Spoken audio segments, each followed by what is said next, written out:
Tales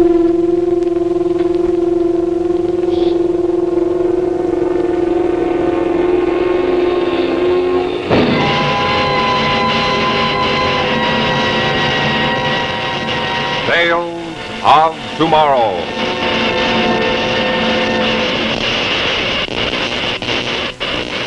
Presented by Chrysler Watch Bands. Can Pearl Harbor happen again?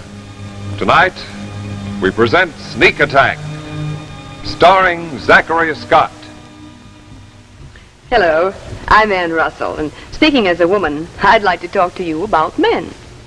I know how hard it is to find a man a Christmas gift he really likes, something different. That's why I'd like to suggest an idea to you. Now just look at this. Look closely, for this is really 3 gifts in one. It's Chrysler's Christmas star. And first, it's a gay Christmas ornament to hang on his tree, just like this. Then, second, well, take a look inside. It's a Chrysler tie clip and cufflink set. Just the kind of fine jewelry he'll be proud to wear. Third, after he takes out the jewelry, he'll use the star box as a smart picture frame on his desk or his dresser. Yes, this is really an extra special gift because it's 3 gifts in one. This is just one of the sets you can give. Chrysler's Your Signet set of cufflinks and tie holder, personalized with his initials, only $13.50. And here's another personalized gift for men. Chrysler's Your Signet, the world's only personalized watch band. Like the jewelry, this brilliant band features his initials. No other watch band is so completely personal, so exclusively his. And for a lady's gift, there's an exquisite feminine version of Chrysler's Your Signet watch band with her personal monogram. Best of all, these exclusive Chrysler watch bands cost no more than many bands without initials. Only $9.95 for the ladies, and for men, only $11.95. So, this Christmas, give your Signet jewelry by Chrysler. It's the personal way to say Merry Christmas. And now, Chrysler presents Sneak Attack, starring Zachary Scott. The year, 1960. The place, a hospital room somewhere on foreign soil.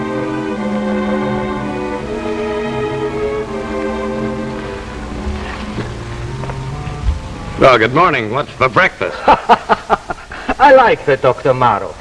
This is a spirit we must admire in Americans. This young man jokes, though he has every reason in the world to be dead. Name one. Well, rather, Dr. Morrow, he extracted 5 bullets from your legs. As a matter of fact, I do feel rather light. Thank you, Doctor. As a matter of fact, one of the best set-up doctors I've seen in a long time. How do you feel? Strictly the clinical approach, huh? Is there any pain in your lower limbs? No, you did an A1 job, Doctor. As a matter of fact, I don't feel as if I had any. You know, there for a moment I was afraid I would hardly have been so brutal as to ask you how your legs feel if... Well, it doesn't matter. Well, I didn't mean to give you the impression that I lump all of you people together, but that guy that shot me last night, that idiot... He was doing his job. You know, that interests me. You mean it's his job to shoot on sight anybody he sees wandering around this hospital? This hospital is not in the American zone. You were spying, Major Clinton. Father, you've been going through my pockets again. No, not I. The Colonel. Well, at any rate, this business is not my province. I'm in charge of the hospital. One of our intelligence officers undoubtedly will question you. Oh, by the way, Dr. Maroff takes care of this hospital. You'll be in very good hands. I'll drop in to see you from time to time. Bye. Wait a minute, Doctor. I'm the modest type, also ticklish. They briefed you well, even to the so-called American sense of humor. They briefed me. May I come in, Doctor? Good morning, Major. Feeling better, I hope? Doctor, would I be permitted to have a few words with our American visitor? Of course, Colonel. I felt so sorry, Major, when I heard about your accident. But you see, you crossed the border without a pass and at night. Now, what are you looking for? Philosophically? Well, eternal peace. I hope that our countries could get together and iron out their difficulties without recourse to war. Come now. You're spying, of course. What did you hope to find? Whatever you were trying to hide. I take it at present you would rather not talk, huh? Oh, Colonel, you can't keep me a prisoner here. We're not at war. Oh, you are so right. You see, there is a problem. No doubt we cannot keep you a prisoner, but we cannot move you either. Oh, it might be fatal to you and me. But don't worry too much, Major. I will be back and we will talk some more.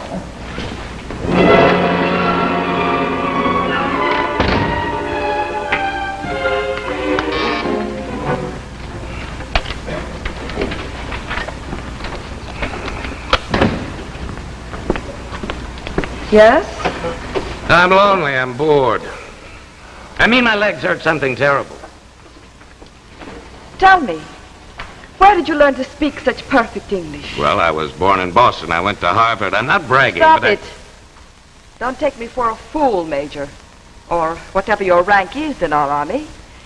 Tell me, why did our intelligence send you here? You're intelligent? Which one of us is suspect? Me? Dr. Kamras, the colonel? Are you kidding? So that's where all this double talk is coming from. You think I'm one of your own intelligence officers? My friend, if you were not one of us, you would now be dead.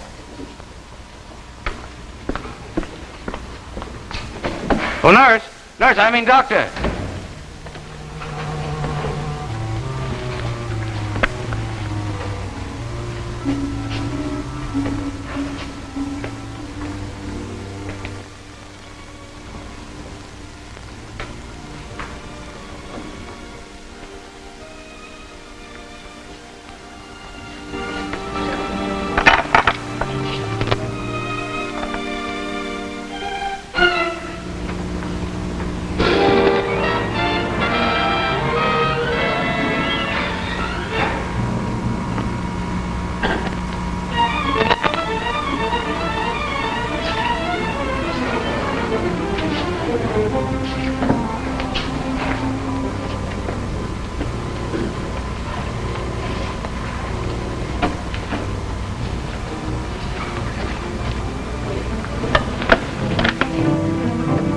Please, that hurts. Kind of late for a bed check, isn't it, Doctor? I'm not a very good artist. What did you hope to find? Please, the light. I'm not supposed to be here. Well? I'm sorry. I thought I might find on that paper something, I don't know, but something that might tell me who you are. Really are. You mean you still think I'm one of your own intelligence agents? Well, I thought there was something funny. A short-range machine gun blast and only 2 superficial leg wounds. Perhaps you're just lucky. 2? I thought you said You can walk. You can walk right now. Walk right out of here. Why did you tell them I was badly hurt? I thought it might be better if they didn't know you could walk. Don't expect a fast answer to that one. I happen to be on your side. It's that simple. Oh, now, wait a minute. Let's backtrack a little. First, you tell me you think I'm one of your own agents. Now, why would your government take one of its own men, shoot him, and plant him here in this hospital? This is not ordinary hospital. That doesn't answer my question. Our government is working on a secret project a short distance from this room. A weapon, I don't know what, but something designed to bring your country to our feet. But we're not at war. Doesn't that make any difference? Remember your history, Major? Remember Pearl Harbor? You were not at war then either. Yes, our government is working on a secret weapon for a sneak attack. And the weapon is right here in this hospital. You know it or suspect it, or why would you be here? All right, sing it out, sister. What else do I know? Meet me halfway. If I am wrong about you, if you are, after all, one of us, I'm as good as dead. But listen, this is... Get back in bed. Someone might come in. Okay, but tell me, why should you tell me about this weapon, its location? Why? For 15 years, Ever since the end of the last war, many people in my country have lived with the dream that our propaganda was true. That it was your country that desired another war. Now my illusions are shattered. I don't pretend to know what goes on in your country, but this I do know. My nation is ready for war. Imminent and horrible. But that's crazy. Why should that be?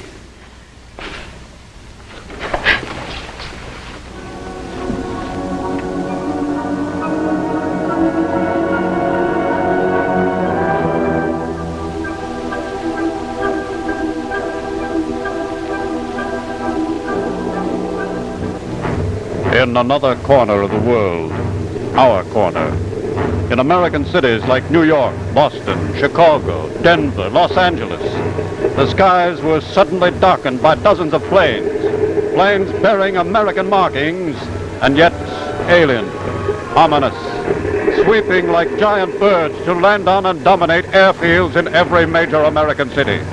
Planes without pilots, silent, sealed planes guided by a robot. From? Yes, that was the question. Guided by a robot from where? And for what terrible purpose?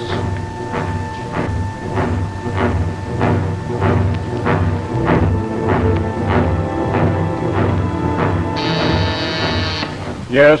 The Chief of Staff, Mr. President. Just send him right in. Secretary of Defense is here. No further calls.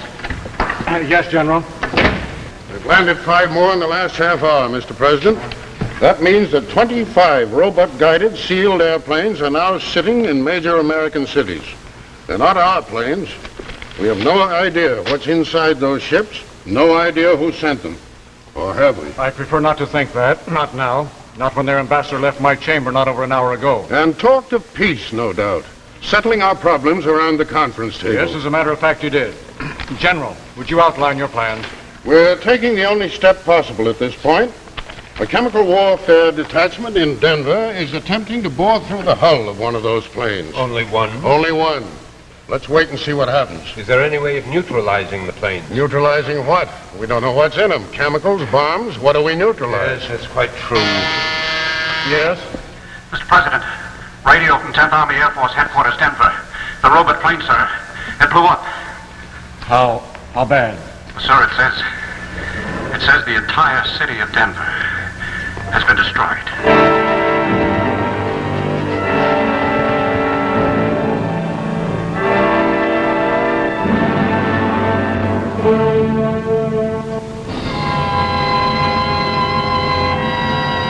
Well, after that, our own everyday problems may seem rather small, but you and I know that we still worry about them.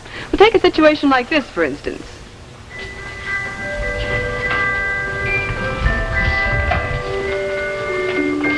My, I really look smart tonight. You may look smart, but you certainly don't act very bright. Oh, don't be so nasty. Just because I can't think of what to give Mother for Christmas. Well, you probably end up giving her the same old thing, just as you did last year, and the year before, and the year before that. Oh, don't be so superior. Why don't you make a suggestion? Well, I was just waiting for a chance. Now, here's something different in Christmas ideas. The new Chrysler watch band that features the jeweled look. Yes, this jeweled look gives any woman's watch new allure. So flirtation is the perfect name for these new Chrysler watch bands. Just look at these 2 genuine hand-carved cameos. See how beautifully Chrysler uses them to frame your watch. This is just one example of the Chrysler jeweled look. Imagine what such a flirtation band will do for any woman's watch. Isn't it lovely? Now let's get practical. Suppose she's washing dishes. Just slip these bands up out of the way. They're expansion bands.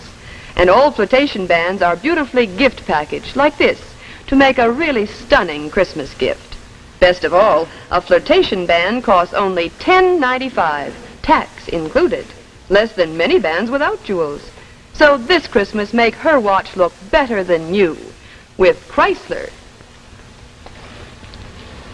And now, back to our story, Sneak Attack, starring Zachary Scott.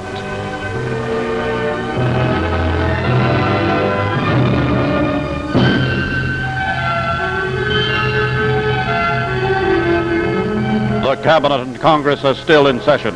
Denver, Colorado, leveled by the blast, is under a state of martial law. The city is a wasteland. 46,000 deaths, hundreds of thousands of injured. The homeless are uncountable. It has been concluded that it was the attempt to drill inside the plane's fuselage which set off the explosion. Meanwhile, the deadly planes sit on airfields in 25 of our major American cities. Sit there ominously, waiting, watching, untouchable, until the inevitable question is answered. Who sent them and why? Well, I thought I heard voices. I thought I should check. I'm sorry, Dr. Comras. As you did, I was passing by and I thought I would look in on the Major. Yes, quite all right, I understand. I won't insult your intelligence, Doctor. I don't know. There is no excuse for this kind of conduct. I suppose you will find it necessary to report to me. If you were thinking I would report to the Colonel, put that from your mind. I find no sinister political implications in a kiss. I would, however, keep my door open. And perhaps, Doctor, not overstay your visit. The Colonel is hardly so broad-minded. Was he bluffing? I don't think so. He's a man of science. Politics are not in his world. You mean he doesn't even know what's going on here? He knows the Army has taken over the hospital and is working on some kind of secret project, but he hasn't the vaguest idea or interest in what it is, so long as they don't interfere with his work. You know, that kiss was smart thinking, quick timing. Thank you. Now let's forget it. You're welcome, but I won't promise to forget it. I take it you trust me now, Major? I think I do. Good. I'm having lunch with the Colonel one of these days. I should know more tomorrow. Good night. Good night.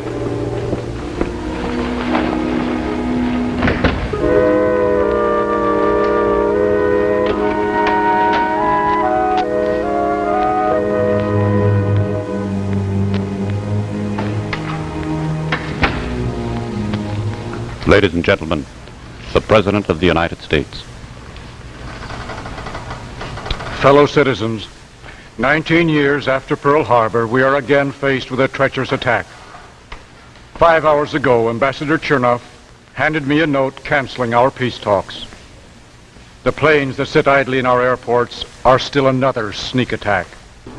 In this most critical moment of our nation's history. Major, please. What? Please be quiet. We have struck. Listen to me. This is a trick. It's all over the shortwave radio. The secret is out. We're too late. I didn't find out in time. Our warnings can do no good. Our planes had landed. Planes. So that was it. Sealed bombs on planes. How did you know? On the shortwave they said something like You that. asked me why I'd been snooping around. I knew that your country was working on a super heterodyne bomb. That bomb was supposed to have a central explosive unit. That means they could place those bombs anywhere in the world and explode them simultaneously from within your country. You mean it's here? It is right here, then. How much time have we got? Your country was given 4 hours to surrender or be blown apart. 4 hours? 4 hours from when? We have exactly 1 hour left. My shoes. Help me find my shoes. They were impounded with the rest of your clothes. But where? I don't remember. Let me think. The Colonel, one of his aides took them, perhaps in the Colonel's office. Listen to me. Get my right shoe. Get it, even if the Colonel himself is wearing it. But get it. Yes, I will try. You try hard. Yes, I will.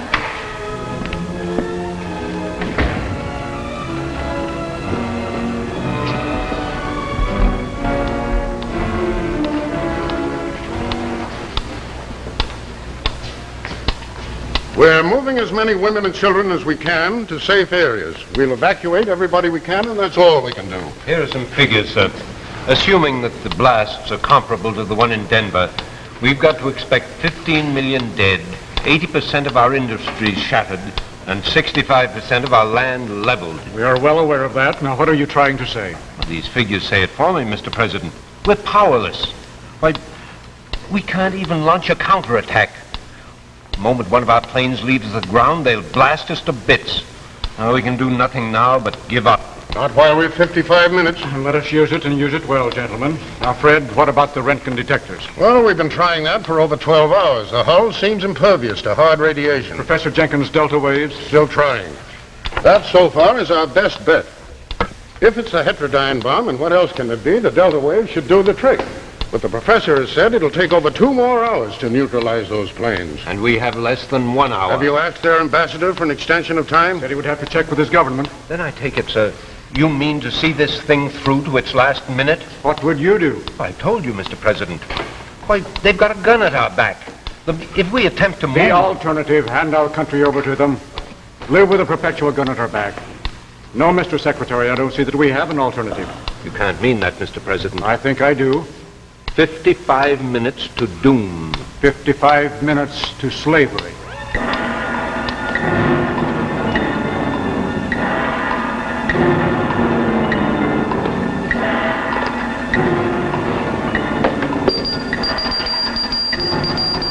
Here, you may need this.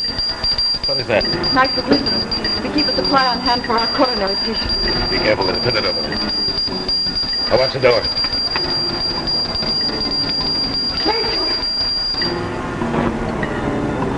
What do you make of it, Fred? It's our code, all right. It's unquestionably authentic. And if it is? General, let's be realistic.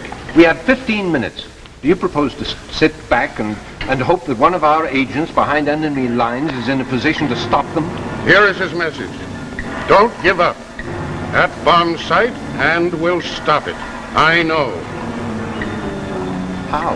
Does he say how? And besides, the message was cut off suddenly in mid-sentence. Even if it is authentic, he's stopped, thwarted as we are now. They'll only grant us that extension of time. 1 hour. We can neutralize those planes. Are you sure of that? I'm certain. We've checked every possibility. It can only be that those planes are loaded with heterodyne bombs. The professor's delta wave machine is the perfect defense. In 1 hour, those waves will have broken up the molecular structure of the bombs and rendered them impotent. We can only stall them off for 1 hour. Yes? Ambassador Cerner to the President of Shortwave, sir. Put him on. Sir, he said there was no need to talk to you, just a message. Yes? Quote, sir, no extension. Answer demanded by 7 p.m. your time. End quote, sir. Well, Mr. President, I implore you. Fred, that intelligence agent, what's his record? Oh, pretty average. Major Ray Clinton, North Bergen, New Jersey. Been with Army Intelligence for 5 years, in Europe 3. He's done some good work. Mr. President, you don't mean to tell me you're counting on one man to save the nation? I'm counting on nothing. We've done everything we can at this end. I said once, I see no alternative. We can't hand the enemy our country.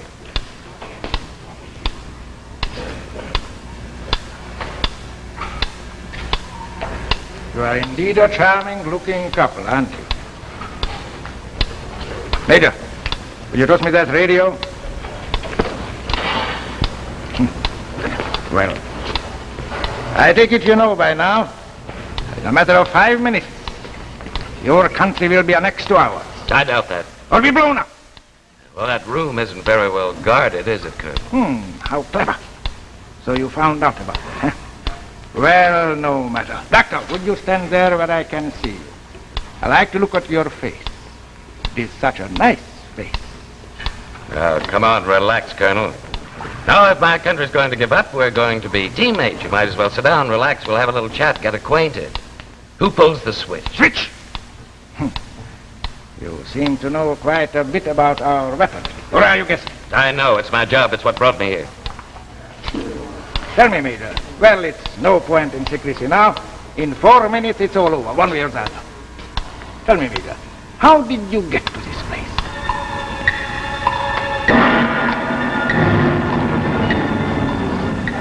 Fred, did you tell me that agent, this major, did you tell me that he's a good man? Yes, sir. He has a fair record. Colonel Thompson told me he did some pretty good work in Italy. Headed up the intelligence unit in Naples. He was a newspaper reporter before he joined up. We've done everything humanly possible here. Fred, do you think there's a possibility that he...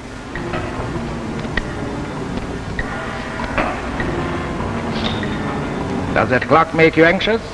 We can easily help on that. Your leg, that must have hurt. Never mind, didn't do him, and he could get that fire. Come with me.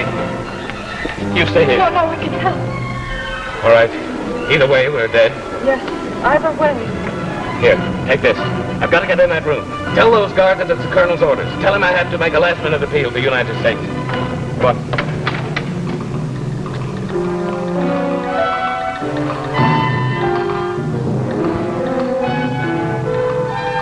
They won't be back inside. Just the courthouse. Colonel Cabot's orders.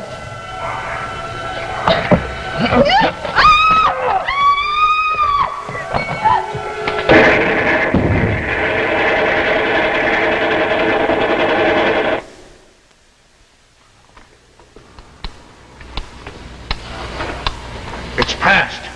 Past! That's Major Clinton. I wonder... We've time now. Yes. Yes, we've time now. Time to answer still another sneak attack. 1941, 1960. When does it end? When will they realize that we've tasted liberty and prefer death to life on our knees?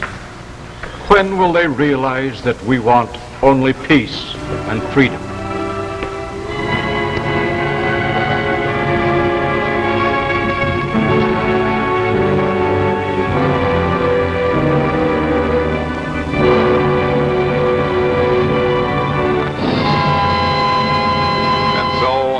Our tale of tomorrow. 2 weeks from tonight, look for The Invader, starring Ava Gabor and William Ives. And now, a final word from the Chrysler Kids.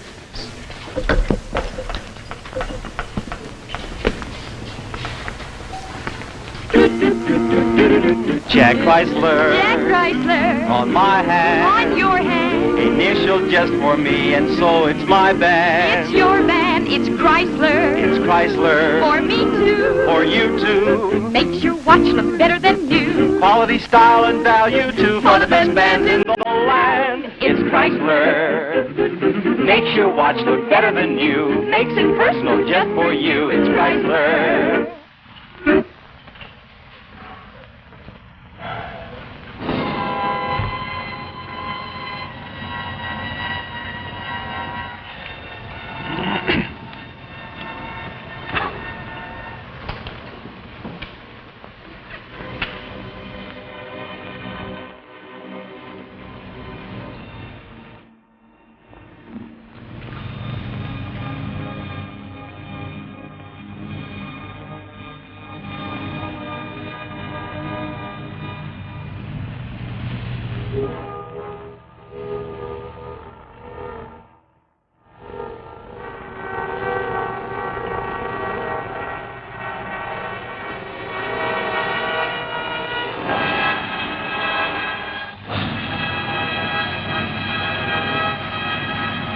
Gowns by Larry Aldrich and Varden Petit.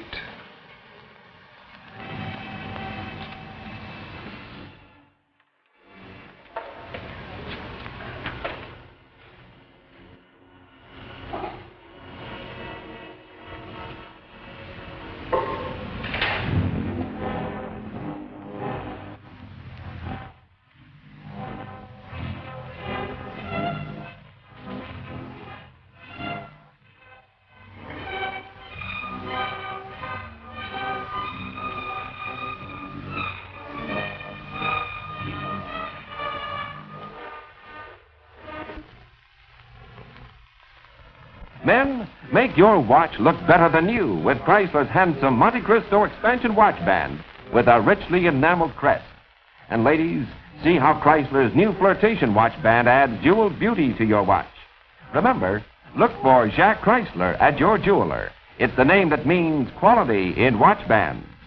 What was the new terror on the ocean floor? Join us 2 weeks from tonight when Chrysler brings you The Invader, starring Ava Gabor and William Ives.